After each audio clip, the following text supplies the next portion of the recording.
When it comes to small business, everything is personal. Welcome to the Making Business Personal podcast presented by Collective Alternative. Join me, Levi Tragesser, each month as I sit down with marketing professionals and small business leaders to discuss common challenges small businesses are facing with their marketing and share strategic solutions and tactics you can implement to enhance your presence and make your brand stand out among the rest. Let's get personal. Welcome back to the Making Business Personal podcast. Of course, I'm your host, Levi Tragesser, and today I got Johnny Goode, Vice President of MSP. I appreciate you having us here at your headquarters in Bloomington. It was a nice drive in this morning. I didn't realize how close you guys were to campus, so this place is awesome. Thanks for having us. Oh, no problem. We enjoy having you here. So today what we're talking about, we're going to dive into kind of where you fell in with MSP and when you came here, and then we're going to get kind of into the nitty gritty of, all the expansion you've had and all the great successes, coming out of COVID and talk about, what the change in target audience has been for you guys. So let's start with you. And when you decided to come back and work here at MSP, and, where did that kind of those conversations start, and when did that become a reality for you? All right. Well, I do kind of have a little bit of an unconventional past experience, but at the time I was working as a narcotics detective, and I was in the process to go to a federal agency. And just a couple months before the reporting date, I started to kind of think, do I really want to do this for 20 more years? I'd already been in law enforcement for about 10 or 11 years at that point. And I started talking to my dad, and he was like, you ever thought about coming to work for MSP? And I was like, I hadn't considered it, but after he said that, it kind of got the motion moving, and I started working here part-time while I was still working as a detective. And then after a couple of months, I was like, yeah, I'm all about it.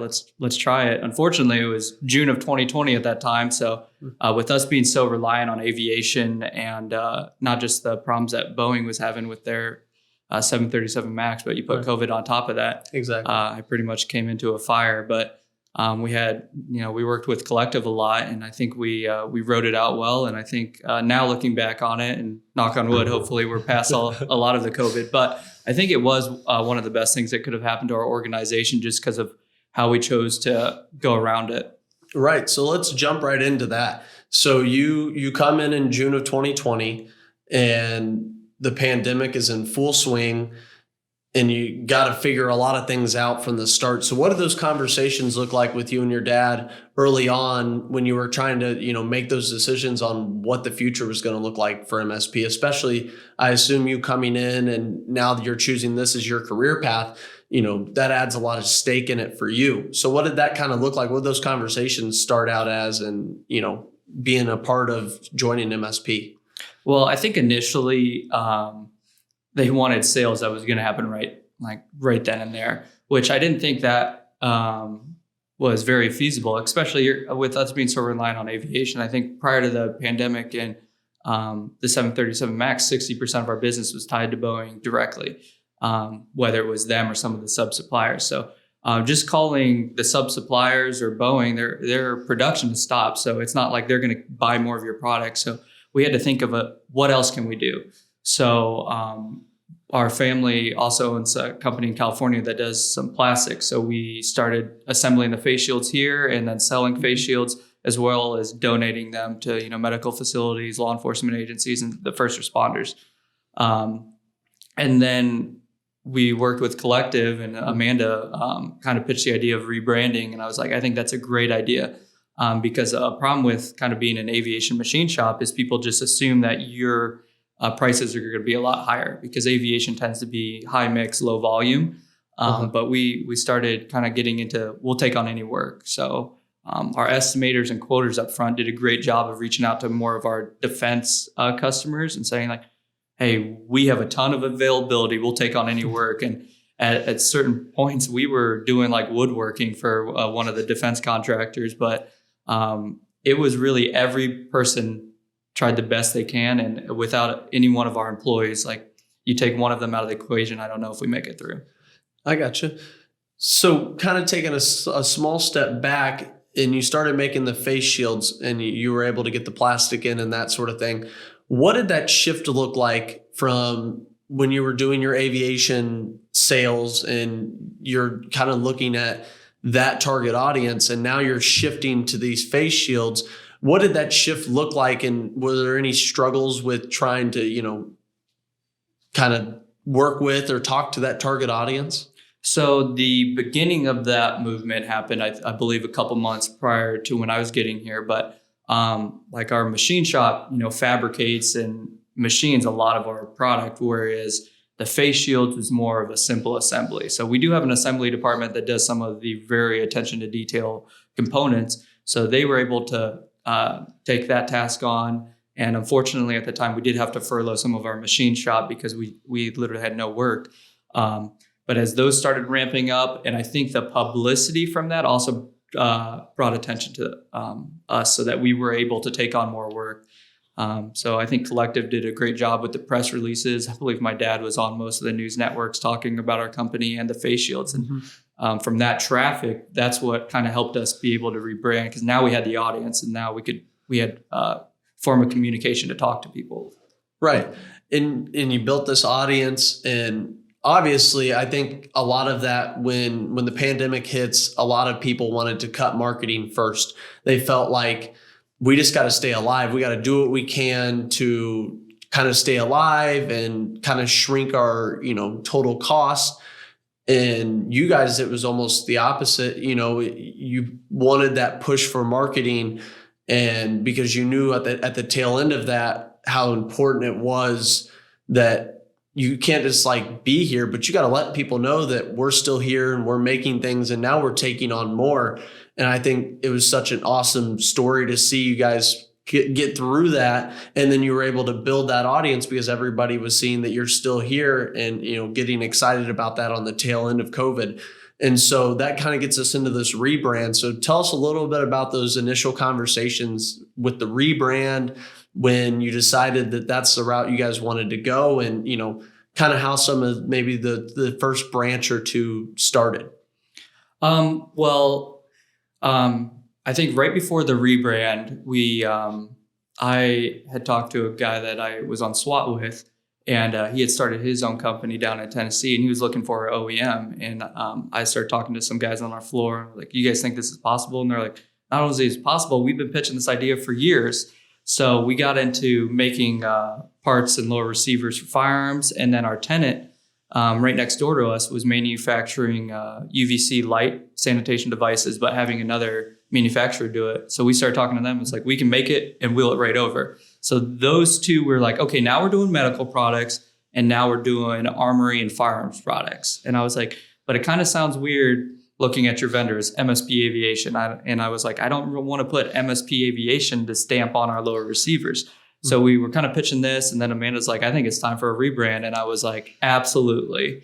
And obviously we aren't great at marketing, but having professionals such as Collective and that were just able to work with us so closely. And during those bad months too, it's almost like our monthly meeting with Collective was like so much hope and inspiration behind it. It's like, this is what's coming. You just got to stick with it. And in my experience in law enforcement, I always saw that, when budgets are cut, first thing they cut is training. And I articulated that to kind of be in sales and marketing. I was like, if people are always saying, they want to reform law enforcement agencies, but they want to cut the training, then you're cutting the quality. Now, if you want to grow your sales, but you're cutting your marketing and sales, it's kind of counterproductive. And you got to have sales to have work. So my thought process was, let's actually spend a little bit more. We cut it from some other areas that weren't, as crucial for us, we felt at the time.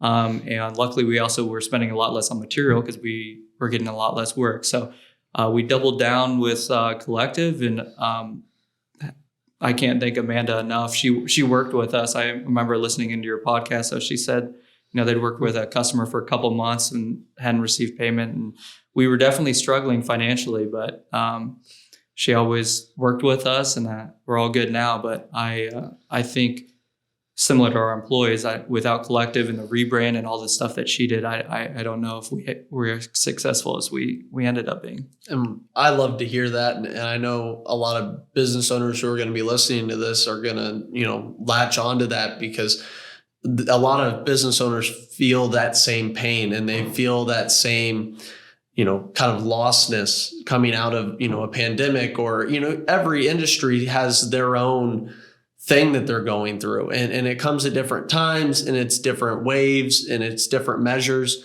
The point of this podcast is for business owners out there to hear what other business owners have gone through, kind of match with that pain and understand that other people have gone through it. And with different industries, different things are going to happen all the time. There's always going to be shortages, or, help with, needing help hiring, or whatever it be.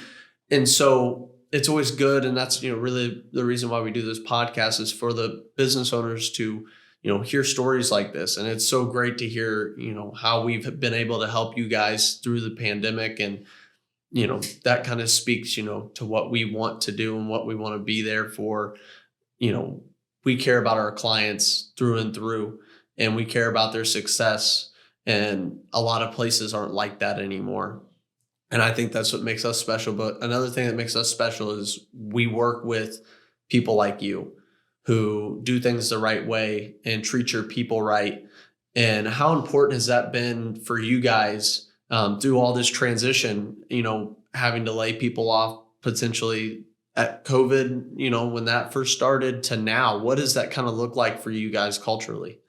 Well, at the beginning, we did have to furlough a couple of people off, and that was our incentive. It's like, we need to bring in work. Let's bring our people back. So as we started to bring our people back, they became advocates for us. And after some of the changes in rebranding happened when a couple of the people were furloughed, and then when they came back, they're like, "Oh, this is awesome.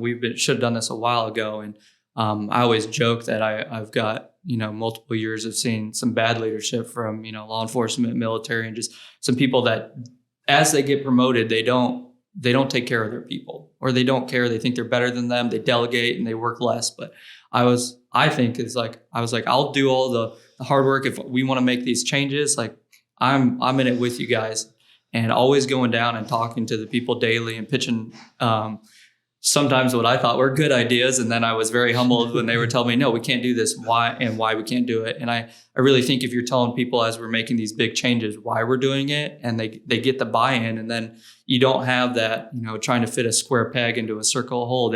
As far as a lot of our innovation and our new machine and stuff, these are all ideas that are brought from the ground up. I'm just trying to facilitate it, from the financial point. And then another thing that helped us out is just doing business with good people. And I think that's where Collective, it was such an easy relationship to have. But we also had great relationships with other businesses. And especially in the defense sphere, I feel like it's more of an ecosystem. And to not look at every business as your competition, but maybe you take on too much work, you win a big contract or something, you need someone there to maybe help you out. So there were some other companies that we formed these good relationships with, and sometimes we may not have work for each other, but keeping that door open. And I think it really is simple. You just treat people well and take care of people. And especially right now, where people are saying they're having a hard time hiring, or they can't keep good employees. Mm-hmm. We have a company down the street from us that's hiring 2,300 people. And I mean, our shop has like 25 people. We don't have anyone leaving. Our average employee has been here for almost 10 years. That's amazing. Yeah, that's really awesome. We've got one employee that's been here longer than I've been alive. And I've always said, I feel like people don't leave good leadership. And I mean, they could make more money going down the street, but they don't, because they're taken care of. And it really is kind of a family here. And if people have childcare issues, we fix their schedule to allow them to take their kids to school, and maybe they work so we usually work 4 10s, but we've got some people that work 4 9s and a 4, just because being flexible with your people, and you just take care of your people. And it's amazing that what can happen to an organization. That's really awesome to hear. And we kind of have touched on it in our prior conversations, but tell me a little bit more about how your people here, your employees, have helped you kind of find these new ventures and create these new divisions for you guys. So when we got into the armory and firearm stuff, everyone was asked for my business cards. They're like, "Hey, I went to this gun store. I told them what we're doing there. They want to buy some of our stuff." So they were almost our marketing people on the front lines handing those stuff out. And then our estimators were calling, past clients and past customers saying like, hey, this is what we're doing now. Is this a better fit for some of the things we may not have won in the past? And they drew business up with customers we never anticipated doing that much business with. So every person really did a little bit something different. But what's cool is you asked our management team what motivates them. None of them say money. It's, I want the company to do well. I just want to be treated right, treated fairly, compensated fairly. But like bonus programs were kind of proven to be ineffective. And I talked to my dad, I go, you may be surprised how few people are actually motivated by money. And the culture of here of just every single person being a crucial asset and having such buy-in to the company. And then we reward them because of it. But I can't say that any one person did something that was a game changer. It was just every person doing slightly different changes. Right. And that's part of a team. Mm-hmm. And especially with us, we're just an extension of your team.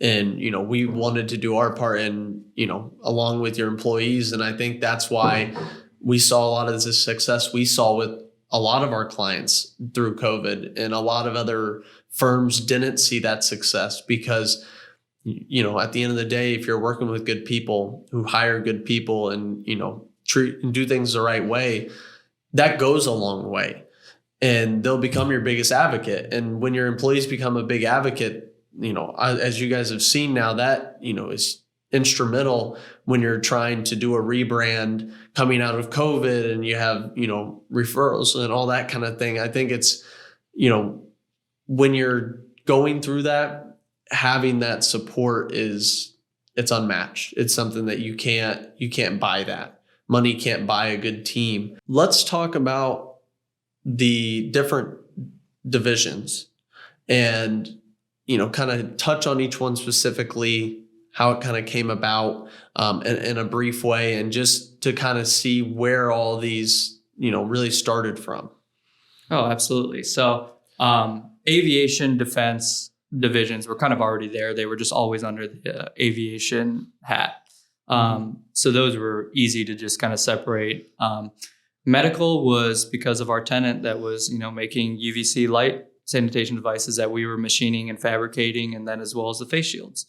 Our armory came because the guy I was on SWAT with started his company, and it's always been something I've been passionate about. Having been end user for firearms, I was like, I wish companies, just cared to make quality products, because in certain situations that could be someone's life or death. If you're in combat or in a officer involved shooting or on a SWAT call out, you don't want some garbage product. So that was something I was really passionate about, and I always joke with Amanda saying that's my baby, that division in itself. But and then automotive, we were taking on some of these like small parts just to keep our machines running. We're kind of honestly losing a little bit of money on it, but it was paying wages and some other things. And then as soon as more work came in, they're like, man, I really don't like these jobs. And I was like, all right, well, let me go down and run it with you. And I think I ran a machine doing that job for like 4 hours. I was like, I can 100% understand what you're coming from. We're not doing this anymore. So yeah. Unfortunately, that became not a good fit. And that was also kind of a game changer of us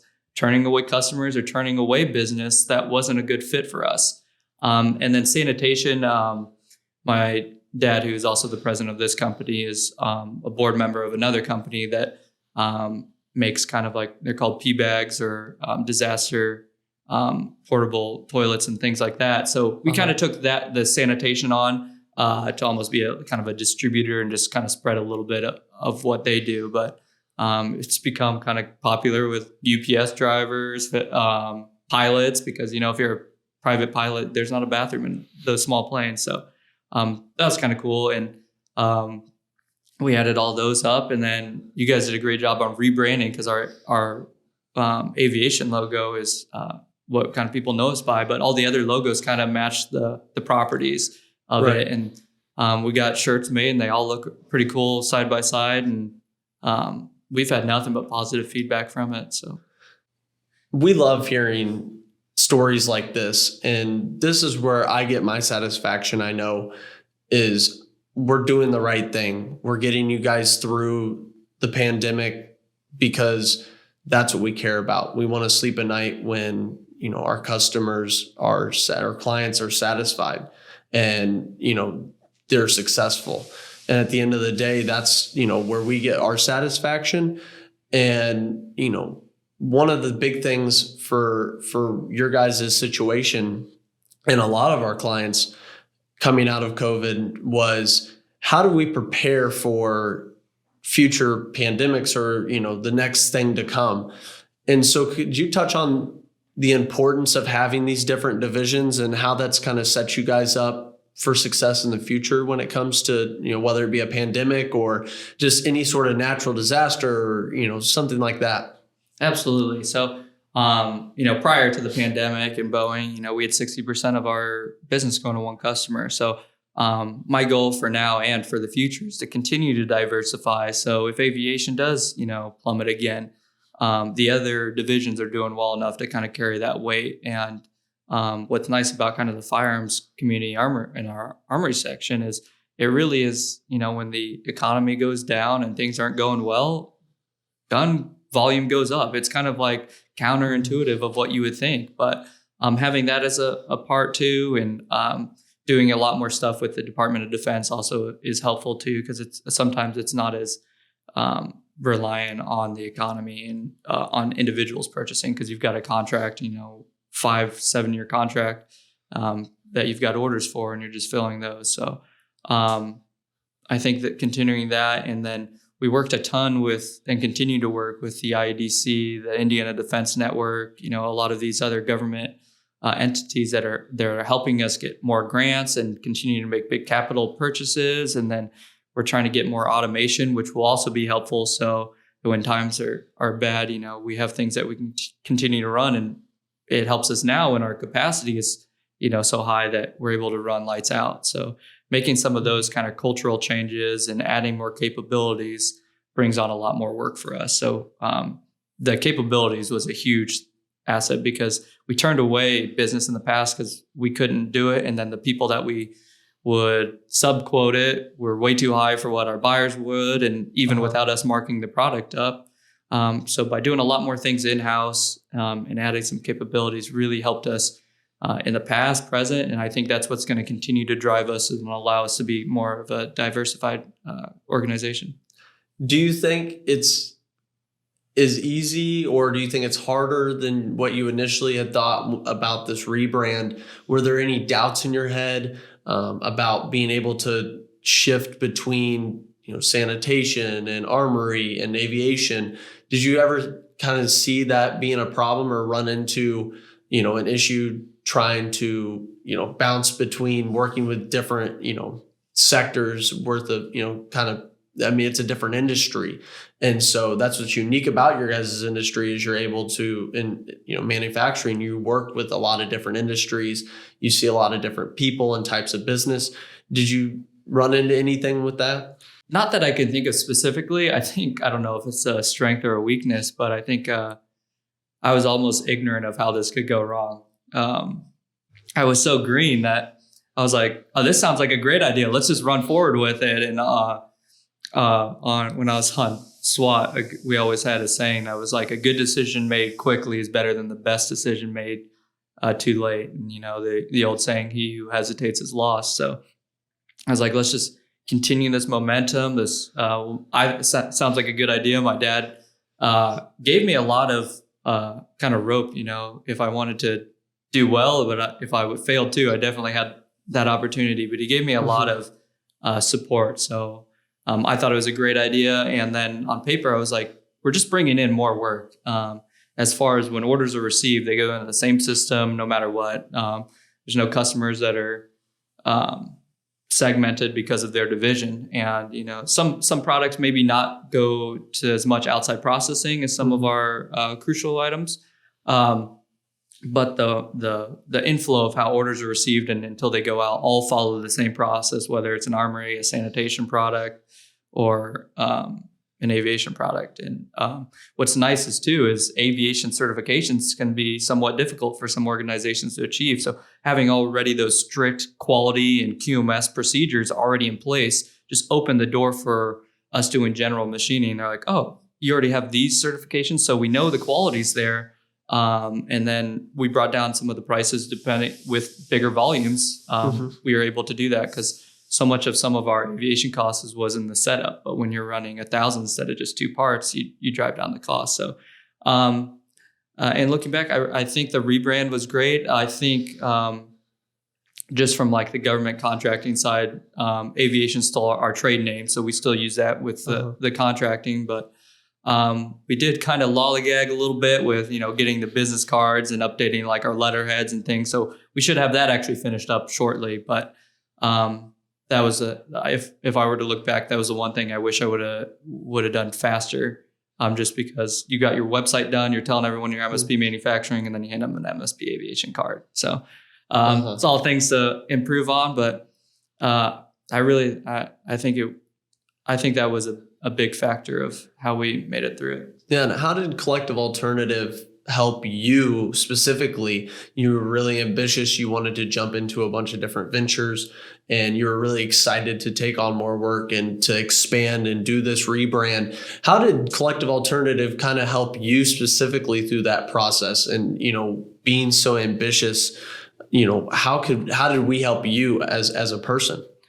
Well, I think of kind of like our good energy fed off of each other almost. And, even sometimes I'd be down, like, you're kind of looking at the bank, your cash flow, and you're like, oh man. And then you get into a meeting with Amanda, who's so positive, as well as everyone on your team. And it was so refreshing. And then they have timelines of what's coming up and other things that we were releasing. And you get so pumped about that, you kind of forget about the bad. So I think it was always refreshing to have that, to kind of humble you and get you in the right direction and just keep you positive. And then it's not like I couldn't reach out in, late nights, evenings. I'd be emailing Amanda some questions and stuff. And the response time was always great. And it wasn't, you guys are open 9 to 5. I can't do anything before or after. So that was cool. And I think the positivity and the experience that you guys had. So my sales experience was limited, and my sales experience basically was managing confidential informants or buying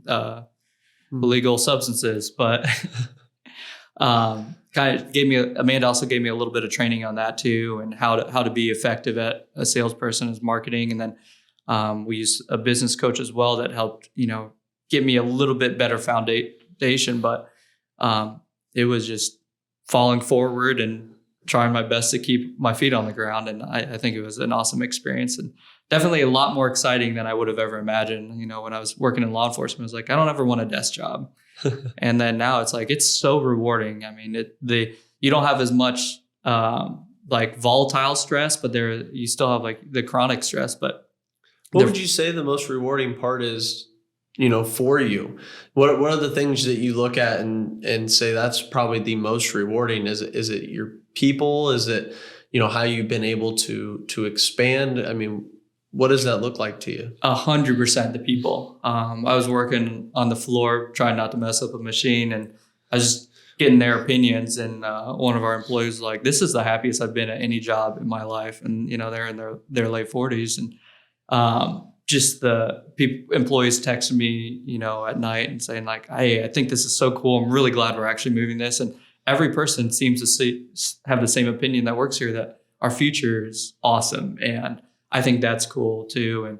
And able to hire more people and be a better asset to our community. I think we've increased our employees by 25% in the last 2 months. So, and we're continuing to hire more people. And I think we are a great team. And that's what I really like. I like walking and seeing that, there aren't people fighting or, getting into verbal conflicts, and the buy-in, and 100% the people.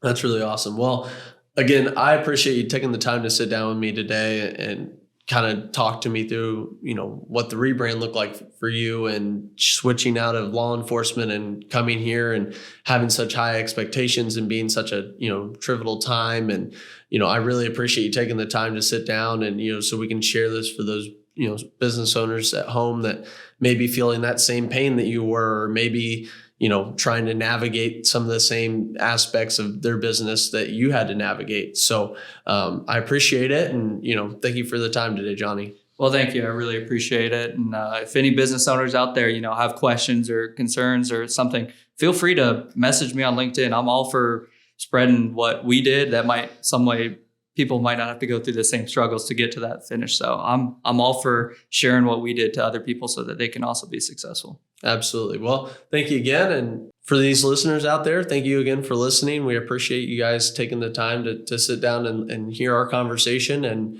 if you're running into some of these struggles or you're trying to decide whether a rebrand's for you, reach out and, let's talk and see if this is something that, might be a fit for you and your company. So appreciate it, Johnny. And, we'll see you guys on the next episode. Thanks for listening to the Making Business Personal podcast. Do you have a marketing question for our team? Want to hear more about a topic? Let's get personal.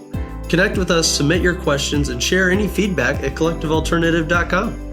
And don't forget to subscribe so that way you never miss an episode. We'll see you next time.